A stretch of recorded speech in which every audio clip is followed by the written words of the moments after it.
सर्वात आधी ई पीक पाहणी ओपन करायची. नंतर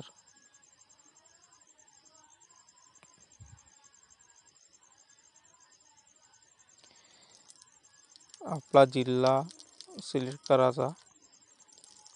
नंतर पुढे जायचं. शेतकरी म्हणून लॉग इन करायचं. नोंदणी करा यावर क्लिक करा. तिथे आपले संपूर्ण नाव लिहायचे आणि खाली आपला मोबाईल नंबर लिहायचा.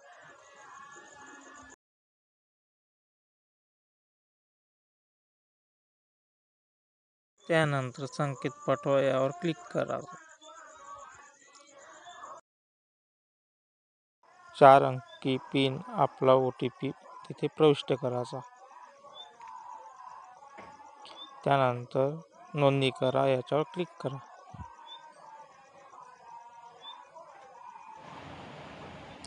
आपली नोंदणी झाल्यानंतर नोंद करताना आपण जो मोबाईल नंबर टाकला त्या नंबरने आपण लॉग इन करायचं आणि संकेत पाठवा यावर क्लिक करायचं.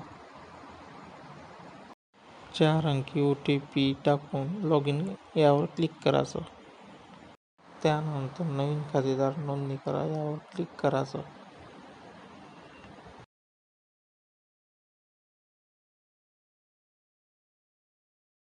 जिथे आपली शेती आहे तिथले गाव व जिल्हा निवडायचा.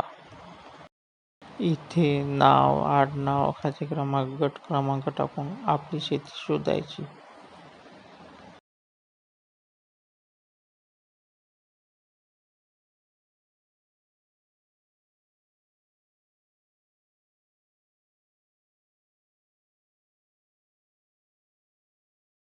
इथे खातेदाराचे नाव निवडून पुढे जायचं. पीक माहिती नोंदवा यावर क्लिक करायचं. सांगितल्याप्रमाणे पूर्ण माहिती भरायची. माहिती भरून झाल्यानंतर मोबाईलचे लोकेशन ऑन करायचे. नंतर पुढे जा यावर क्लिक करायचं. आणखी पुढे जा यावर क्लिक करायचं. नंतर 2 फोटो काढून घ्यायचे.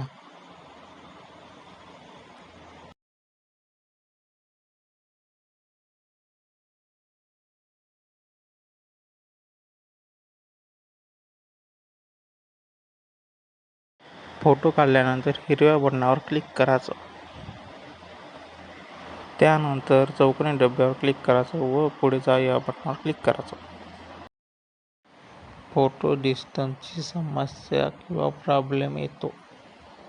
हा प्रॉब्लेम कशामुळे येतो तो जाणूया. हा प्रॉब्लेम निवडलेल्या सर्व गट क्रमांकापासूनचे अंतर हे 0 ते 20 मीटर एवढे पाहिजे. तर फोटो डिस्टन्स हा प्रॉब्लेम सॉल्व्ह करण्यासाठी 1 ते 20 मीटर अंतर इथे आलं पाहिजे. त्यासाठी आपण शेताच्या बंधाऱ्यावर किंवा तुऱ्यावर राहून पीक माहिती नोंदवावी. त्यानंतर फोटो काढण्यासाठी शेतामध्ये जावे. म्हणून 1 ते 20 मीटर अंतर आणायचे असेल तर शेताच्या तुऱ्यावर राहून पीक नोंदणी करावी लागेल. अन्यथा आपण शेताच्या मधोमध राहून नोंदणी करत असाल तर फोटो डिस्टन्स हा प्रॉब्लेम येईल.